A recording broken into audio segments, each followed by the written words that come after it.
That's how it goes. It's like, and it's like this. I'll try and riff it. I think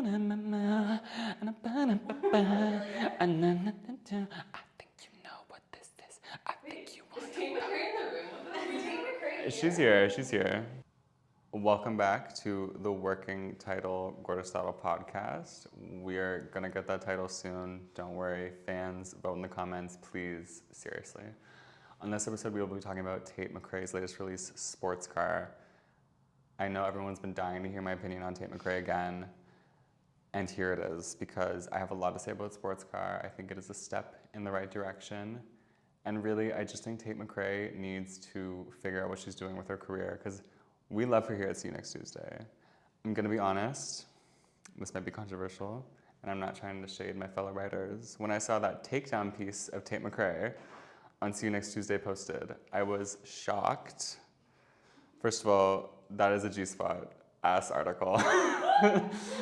Second of all, I think Tate McRae differs from Britney. I think, yes, she's trying to go for that, but I don't think it's apples to apples. I think Tate McRae has that little Canadian edge to her, like we've seen with fellow Canadian pop stars like Nelly Furtado and Avril Lavigne. Everything she does is asterisked by the fact that she's Canadian. So it's like you need to give grace. She's not working with the same tools as Americans are. Tate McRae is held back, but also propelled forward by the fact that she's Canadian. I think Sports Car is, if you've seen the video, pause this, go watch it, come back. Please come back though, for real. That is the definition of a Toronto creative mood board ass video doing shit. Like there's the picture of Tinashe where it's like, I got ideas.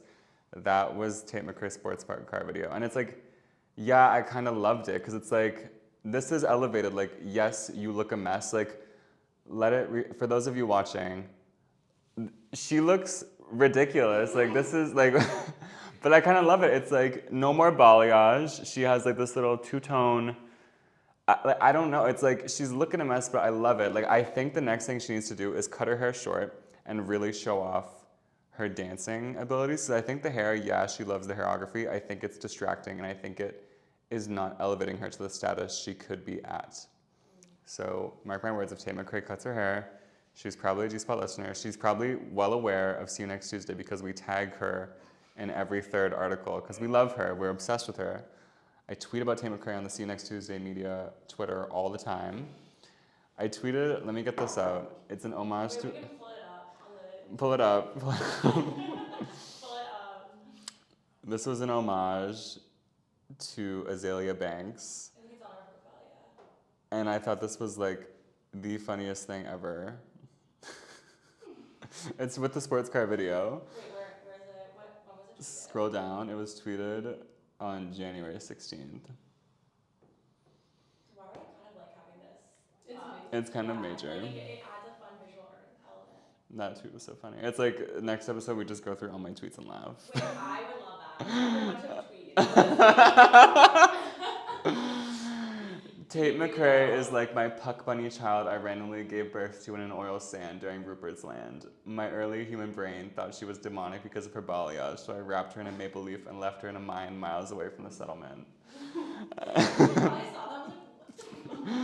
So I hope she's not searching her own name. That was an homage to Azalea Banks tweeting along the veins of that to Iggy Azalea, saying she was her child during Pangea and she left her in a mango leaf.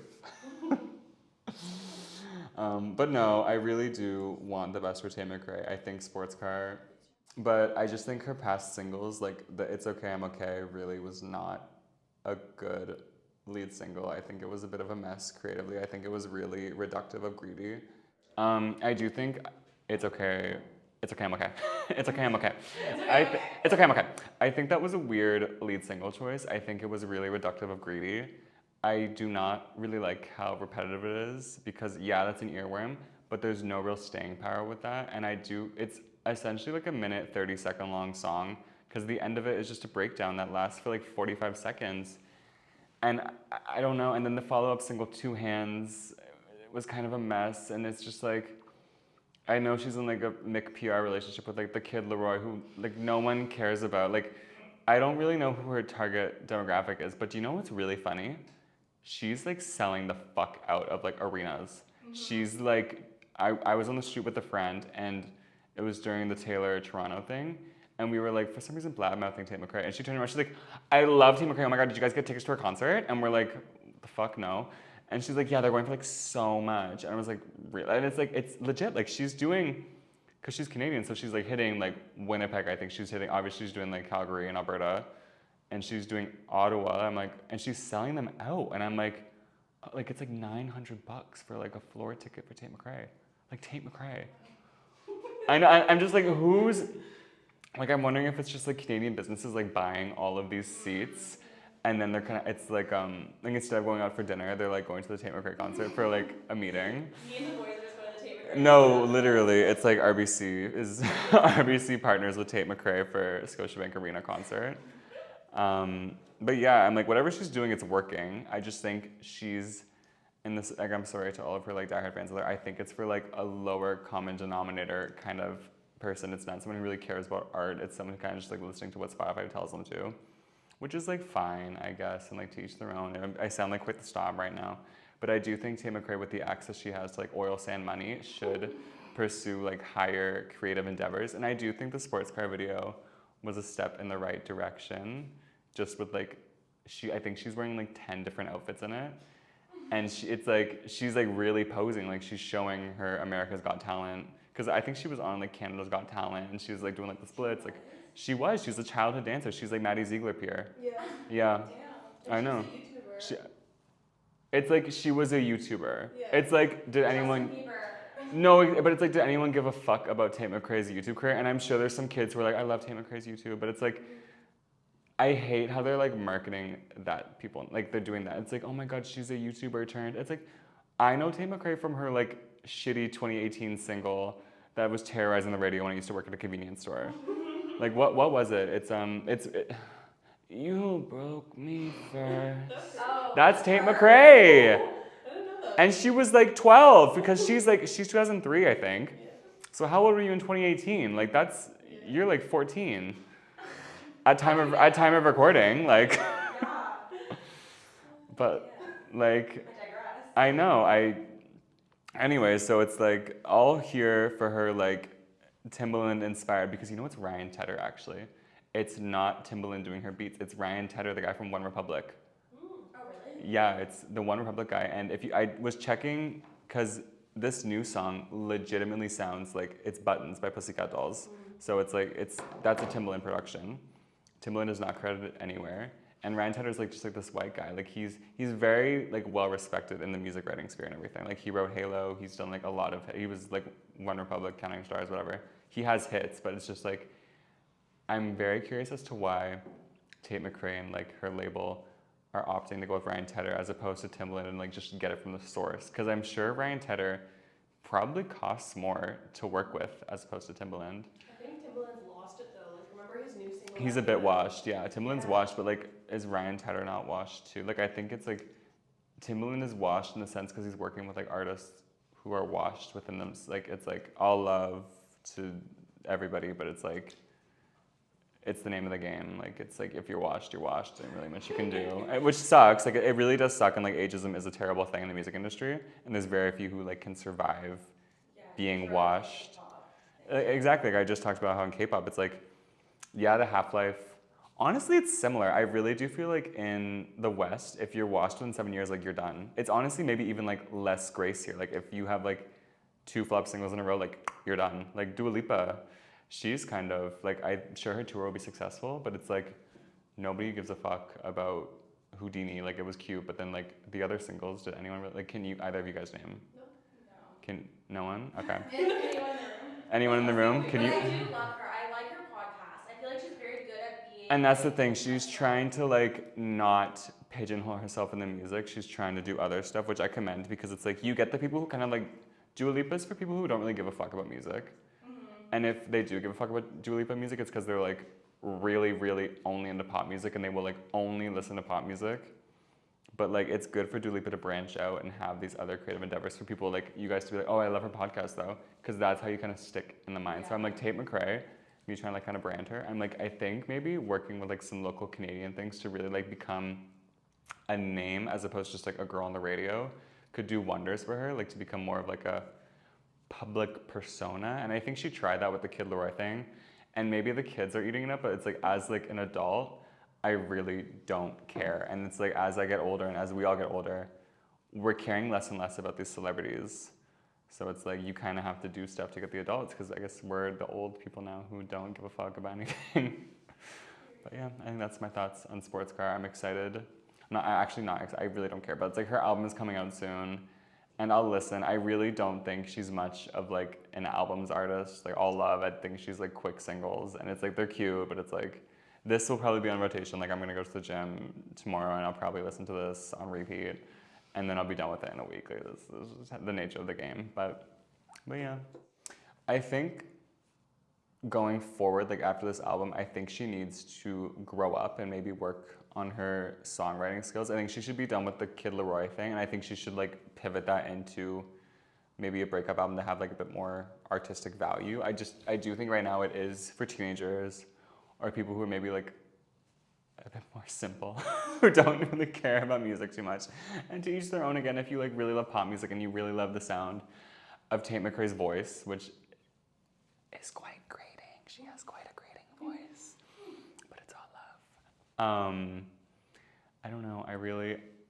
I don't see her lasting much longer, to be honest. I do see her going out like Nelly Furtado with these like, and it's not even to the same peaks and valleys as Nelly Furtado. I see her kind of just like fizzling into being someone who just kind of tours Canada and will like profit off CanCon for the rest of her life, and just get those radio spins and just kind of exist like that. But I do really admire her as like a young person. Like I think we do need to like support. And I mean, it's Canada. Like I'm always gonna be supportive of a Canadian artist, even if I don't really give a fuck. And especially like as a woman too. She's like a young woman. It's like, okay, like, you know what, Tate McRae, like we like you, you're cute. But I feel like this opinion can change at any given time, because at See You Next Tuesday, Tate McRae is our bread and butter. So it's like we love her, we hate her, but we know her. We love, like, we will never be Tate McRae. We love her, we hate her, but we'll never be her. And its windows are down. I think you know what this is. I think you wanna do. Is that recording? I think you know what this is. I think you wanna fuck. I think you wanna da. That's how it goes. It's like, I haven't listened. and it's like this. I'll try and riff it. I think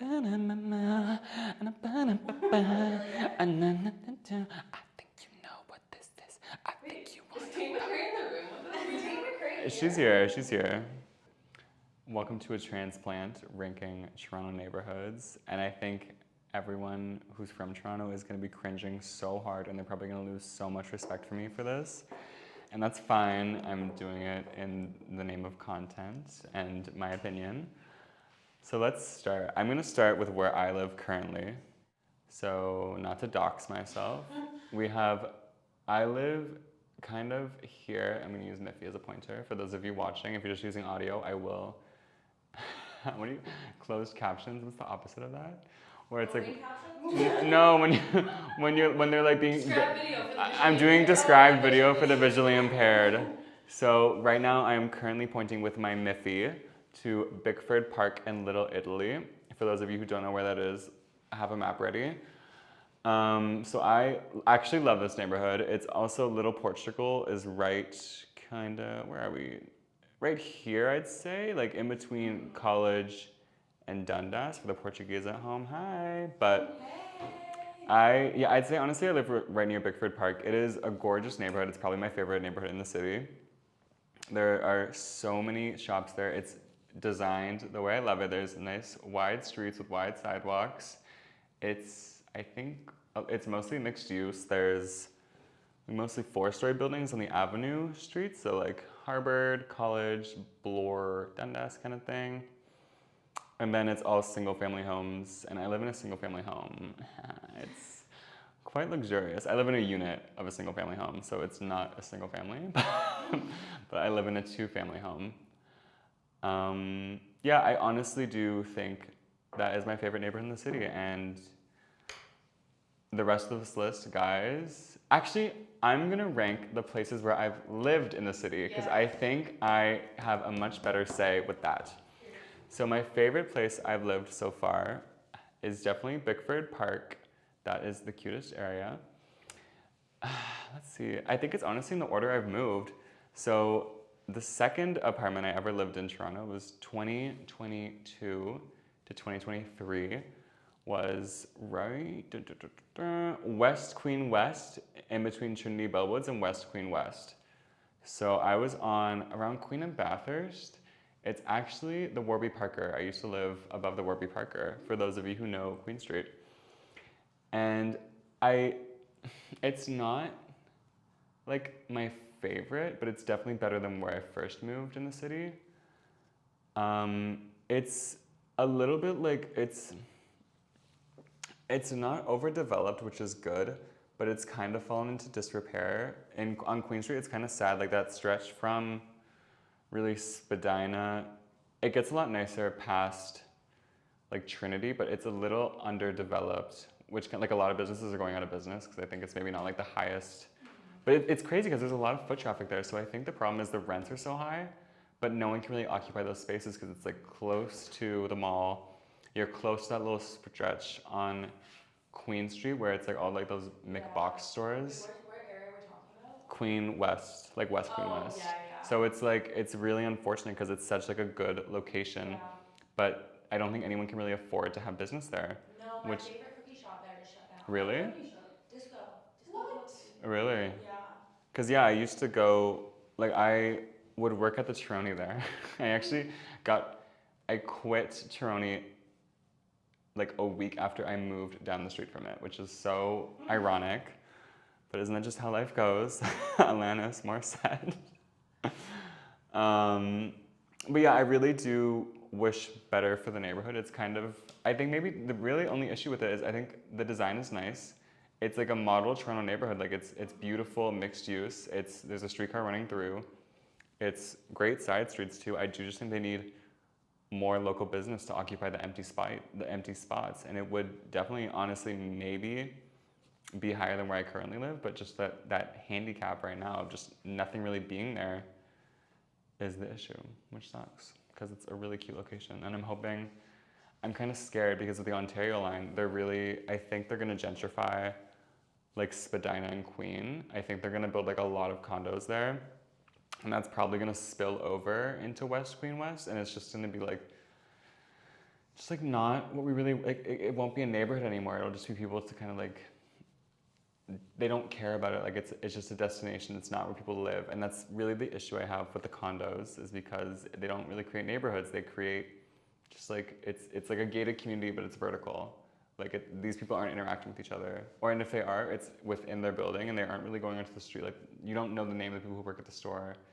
People who like really live in like these mixed use, they're talking to everyone, they're going around. So that was really my biggest issue with West Queen West is just, sadly, it's underdeveloped. And with the Toronto's current, literally all or nothing development like ideas, it's either gonna be all condos or just like not touched until it becomes condos, which is sad.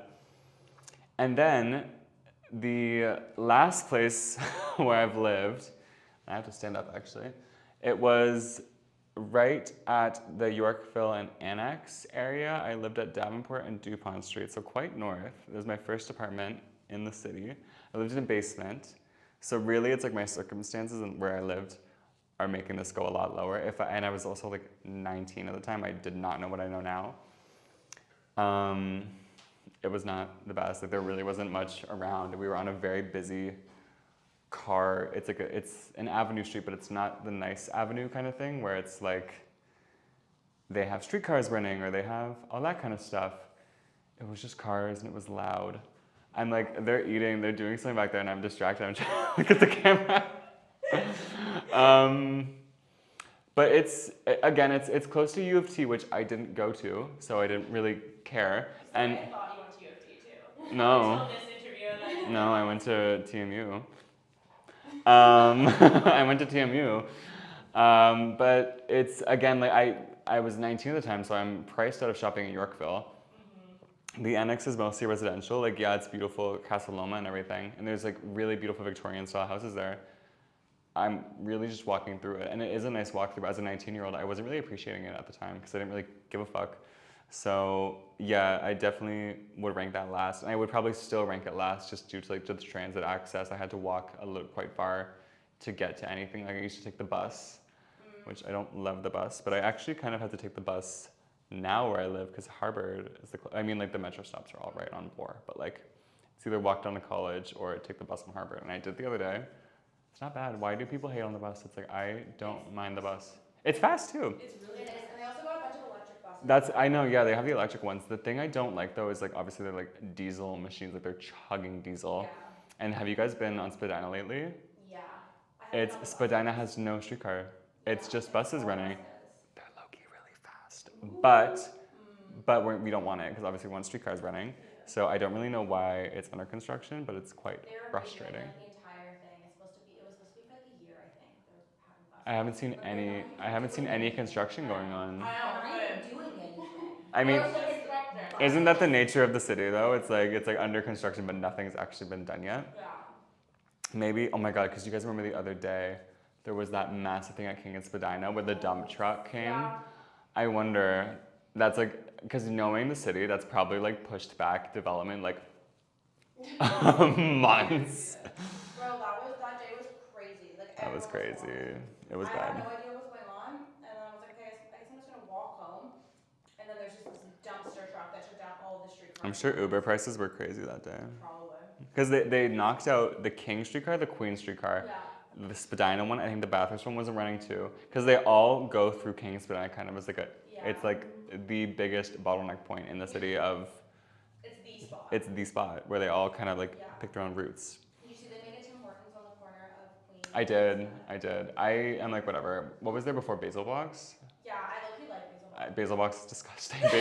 Basil Box is like what they feed to pigs in troughs. Like it's I like Basil Box. it's like I need you to update your standards because I that's haven't like, had it in like 2 years. haven't now. It's It revolting. was good when I was in university and I was broke. Exactly. It's for like, but it's not even that cheap. It's like I could go into that too. I could rank the foods, but we'll do that for a different episode.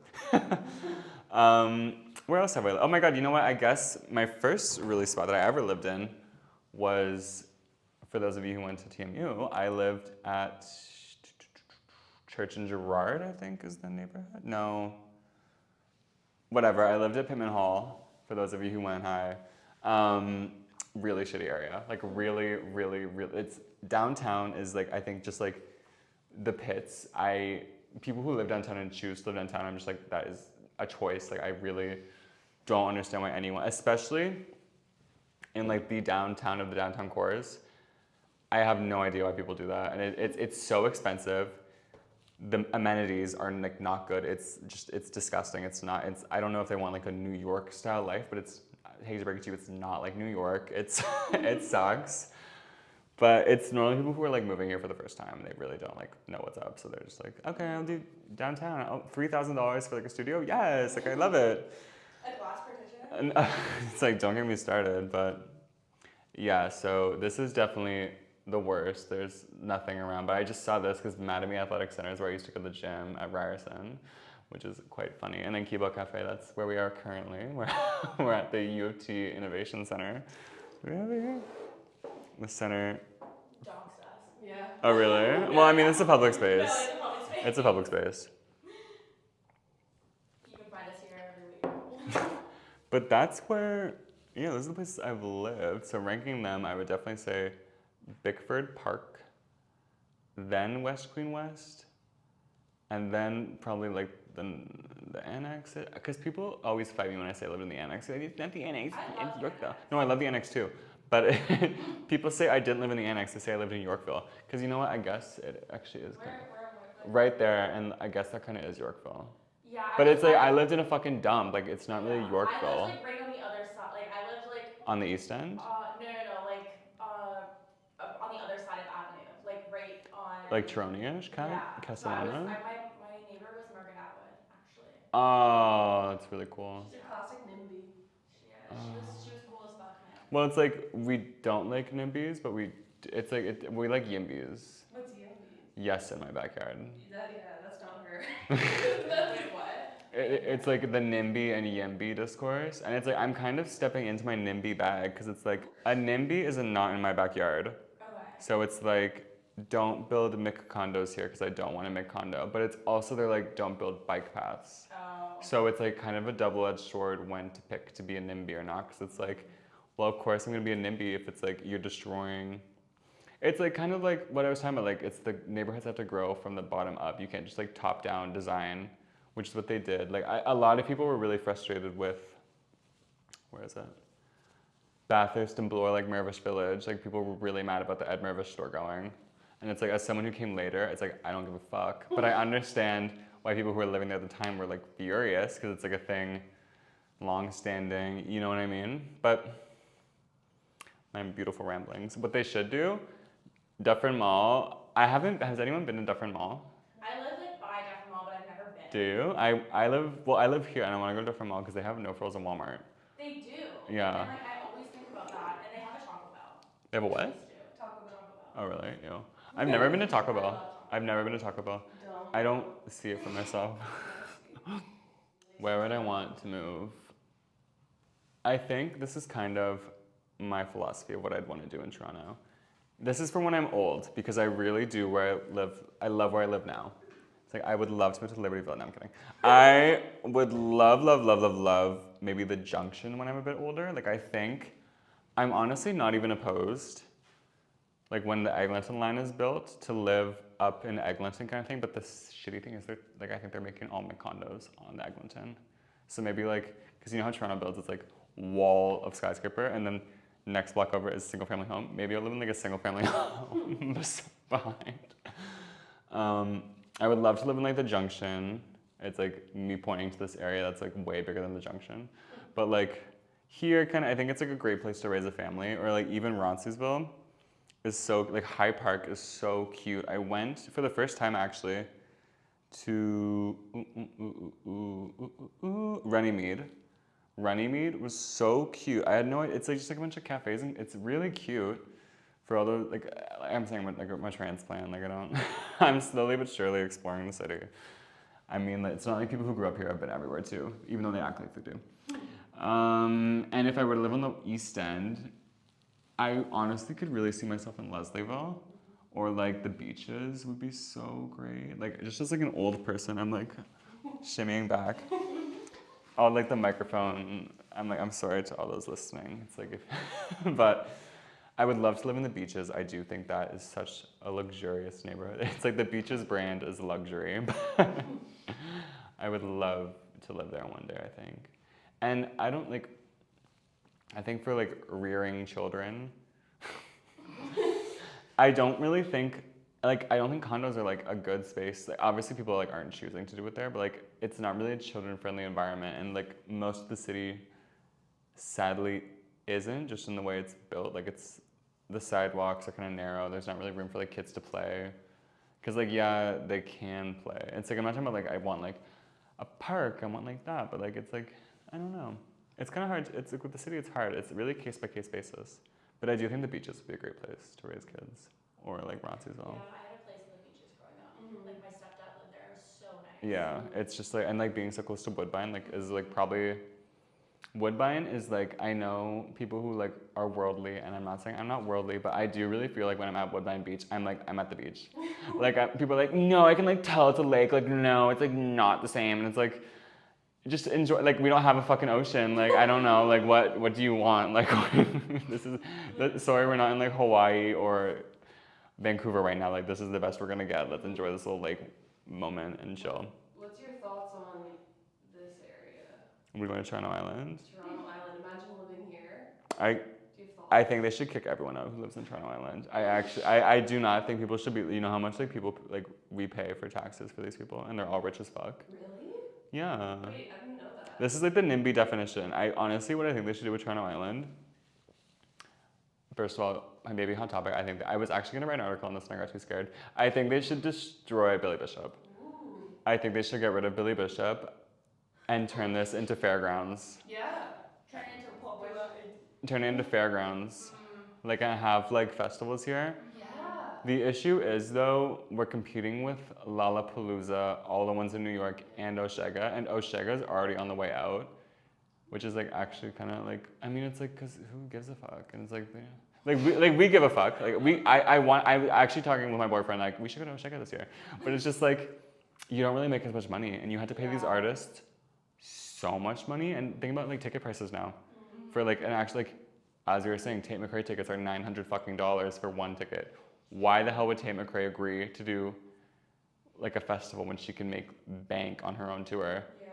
So these tours really can't like draw big names anymore because they're competing with like the individual market. And yeah, maybe it's easier to like organize a festival tour because you don't really have to do that much, because you're just kind of like going wherever and like bringing your stuff with you. And with like an actual tour, you gotta lug all your shit. But like, I don't know, it's sad. And I feel like the days of festivals are kind of on the outs, like which like with internet culture and everything, which is sad and probably could be woken up at another time, but I'm not gonna wake it up right now. But I would love to turn Center Island, like this Billy Bishop part, into a fairgrounds. I think it'd be really great for the city. Because I think we were in bids for the Olympics multiple times. They were either gonna put all the Olympic stuff in the Cork over there. What's it called? Portland's or the Cork? Over here. Is this called? Corktown? Are they calling this Corktown now? This is Corktown right here. They were gonna put it all in the Portlands, What's the Portlands? where Rebel is. Oh, down here? Yeah, they were, because they're turning this into a Liberty Village. Oh. Yeah. So Portland's is gonna be the new Liberty Village, and I think they're keeping Cherry Beach, like they obviously have to, but like they're doing this all up. So I'm very curious as to how that's gonna play into Toronto Island, because it's kind of like they're encroaching closer and closer. This visual, but they're like encroaching closer and closer onto the Toronto Island area. But it's also crazy with climate change. That's another thing. It's like, do you really want? Because right now they're diverting the path. Like that's not a natural formation, obviously, and they're diverting the DVP to go at this kind of choke point here. Right here. Yeah, the DVP kind of flows into this. I don't know if I'm touching that. Oh, is this touchscreen? No. All right. The DVP is kind of like flowing into this choke point and like having a sharp bend right there. So the flooding prevention, if you check the city's budgets going forward, a lot of money is being spent on flood prevention, which is like, obviously we need that, but like going forward, how feasible is this to like build? It's kind of like, this is kind of like my favorite biblical thing. I don't know why, it sticks in my head. Don't build your house on sand, build your house on stable foundation. And when I see stuff like this, I'm just like, that is going to sink. Like, the climate change is gonna get that shit quickly. And as a coastal, not coastal, but like as like a city on, would this be a coastal city technically? Like we're not like coastal on the ocean, but like we're coastal. I don't. This is all Lakal? Lakal, we're Lakal, but this is all gonna like everything under Front Street, that's man-made. Yeah. So how long can we keep this up? Yeah. How much budget are we gonna be putting into defending the Toronto shoreline? So yeah, Probably too much. a lot much. But, I mean, look at the CN Tower, like CN Tower, that's under Front Street, like, She's going down. she's going I down. was gonna say, where are they gonna put her? Like lift her air, like lift Air her up. lifter? It'll be like the day after tomorrow, whatever, where it's like the Statue of Liberty, she's like in the water, it's like the CN Tower is like floating. Yeah. When they knock down the CN Tower and make it the new bridge to get to Toronto Island, it's like, that'd be kind of fab. Speaking of bridges to Toronto Island, we actually need that so desperately. know. Like, it's Where ridiculous. would you put it? Probably the one that makes the most, like, there's one here, but that's, again, the airport's kind of fucking shit up. So it's like, honestly, maybe zoom in. Is there one here already? But you could do one from, maybe connect Cherry Beach to it. Because look how close that is. Yeah. But the thing is, I think it's a channel where a lot of boats come in. Oh, probably. But they could do a bigger. They could do a Yeah. suspension bridge? The open, No, yeah. open E. The open close bridge. The open close bridge. A glute bridge. No. Glute bridge? Glute bridge is what it's called. Glute. Okay. Interesting. But Or a tower bridge. tower bridge. Oh, but a tower bridge would be so lovely. Like if they did like a really, because they have these modern bridges being built in the Portlands. Yeah, those are They're nice. pretty. But it's like, I'd love like a historic kind of Yeah. one being built. Like use cheap materials, whatever, like faux brick, like do what you gotta do. But like for it to be designed kind of historic, it would be pretty. Yeah, that's like New York is so great because of all the Mhm. bridges that they have. Exactly, and they all kind of like vary in design, which like adds. New York is just so perfect. So yeah, that was my opinions of the places I've lived in Toronto, and I do see myself moving to either the Junction or the beaches eventually. I do really love the West End. I think it's the better of the ends, and I know that might be controversial, and I know I've never lived in the East End, so I do love the Danforth. I do think the Danforth is so gorgeous, and we need to protect the Danforth because they're coming for it. They want to destroy the Danforth. It's like they want to destroy the Danforth, you guys. Big they. But it's sad. I don't know. But I honestly, I really do love everywhere in the city. I could make do with wherever I am, as long as I don't need a car. Wait, what'd you say? Moss Park. Moss Park? Fucking crazy. Moss. Where is Moss Park again? Moss Park is like where you're talking about. You know they're gentrifying the fuck out of that right now, right? Really?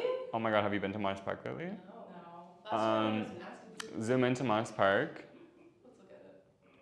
cause like Don't hate to Moss Park, you know. like the Regent Park Moss Park area, they're like that's where the Ontario line's going. Oh, that makes sense. So like think about it. This is like a lot of people live here. Like this is a very established neighborhood, and like yeah, it's like oh it might have like a bad name and like but like what is that all rooted in? Yeah. Let's wake it up. So you can't just like take that and kick all these people out Yeah. and just build MIC condos. Like it's frustrating. Like there's instead of just like tackling the project, they're really just like kicking everyone out and just building new stuff up and kind of pricing these people out. Like they're not effectively kicking you out, but they're buying you out and then you're on your way, which I really don't like, obviously. Like, I don't stand with that. But it's like think about this is like prime because everything east of Yonge Street really is quite underdeveloped for like a downtown core, and I think Toronto city planners are catching on to it and they're buying the fuck out of these people because the housing market, that bubble's about to pop. So I don't really know. That's it. Okay, so I watched this YouTube video of this guy. I sent it to you. I sent you guys both a YouTuber, and he's very educated. I'm like, I want him on the podcast because he knows all about this kind of stuff. He knows about the Toronto market. He knows about the real estate market. He knows about like investing. Because a lot of these condos, people don't even live in them. They're investment properties, and they rent them out. And it's kind of like a car. You buy it, will be the most expensive it'll be. You're not really selling these units for more than you bought them for. Like it's not going up in the same way a house is. Because it's like these are built for investment purposes. Like it's the glass bedroom ones. Like no one fucking wants to live in these. And maybe at the time like 3 years ago when everyone's like, I need to live in Toronto, I don't care where it is, I need to live in Toronto. That was like acceptable. Now there's kind of like, it's more of a buyer's market right now. And we don't really need condos all here. Like I'm all for new developments that like give to the community, but this is not giving to the community. It's creating a new one and essentially wiping the old one out. So that's my thoughts. I don't know. I do like the East End. This area, like, it is kind of shitty. Like, it is kind of shitty. It's not the best. Like, I had a friend who lived past the DVP on Queen Street, and it's just like, it's not the nicest, but it's like, I don't know. It's like, every part of the city isn't always gonna be the shiny and brightest new thing. Like there's always gonna be a part of the city that's a bit older and a bit dingier, and it's kind of just the nature of cities. Because like, by the time all the construction is done, Liberty Village is gonna be like a fucking dump. Like, think about it, like that's the definition of units that are built for investment purposes. Like no one is gonna be living in Liberty Village in like 10 years, trust. When they plow it all down and build like a gorgeous 5-story mixed use like paradise there. It looks like Montreal and Liberty Village. Just wait, it's coming. They will realize their mistakes and they will bulldoze all that shit down and it'll be amazing. Cause it's like coastal. You have the water right there. They're getting the Ontario line in Liberty Village. They're gonna have I think they're gonna have a go stop as well. So it'll be Exhibition and then Liberty Village and then Union for go stops. And then the Ontario line will do Exhibition, again, Liberty Village. Or maybe just Exhibition, which I think is in this step. I think it should have a Liberty Village stop too. As you can see, I do care about transit. But yeah, oh my God, they're also redoing all this too. I'm just like literally, this is the episode where I'm going over a map. They're redoing all this as part of Ontario Place. They're redoing the Molson, what's the Molson amphitheater? I'm acting like I've lived here for a long time. It's probably was called the Budweiser the Budweiser one. The big outdoor one. Yeah, Emo Field? No. No, that's the football. Yeah, Budweiser. They're redoing Budweiser Oh. to make it all year round. Wait, really? Yeah. As part of Ontario Place revitalization. Oh, Budweiser stayed there. Yeah. Wow. I know. So is it not going to be outdoors? It's gonna be outdoors, but I think it's gonna have like a retractable. Oh, that's kind of smart. Which is cool, but it's just like it should have been done earlier. Yeah. But Yeah, it should have been done like 10 years ago. but it's part of the Ontario Place revitalization. So it's like we're happy, yeah, but we're like, oh, sucks because like they're destroying Ontario Place. But like Ontario Place, it's like it was kind of like nothing was going on there. It just sucks. It's like why are we building a spa when it could be like legitimately like our Central Park? So they're actually going forward with that? The spa's happening. Wow. Like ground broke, the spa is happening. Wow. Yeah. That's crazy. But yeah, so this was me ranking the areas I've lived in. Thank you for tuning along. It was a journey. I've been here now since 2019, so we're going on 6 years of living in Toronto, on and off, because I did move to Montreal and COVID happened, I moved home, but we're ignoring that. 6 years on and off of living in Toronto, and it's been interesting. I've definitely moved around a lot more than most, having 3 different apartments in Toronto in 6 years, and that's not including moving home for a bit, nor including moving to Montreal. So sit with that for a bit. I've spent a lot of money on moving. I moved, I think, 3 times in the last 2 years. So it was a lot, but we're here, we're happy. We're in Bickford Park and we're loving it. So yeah, thank you for tuning in.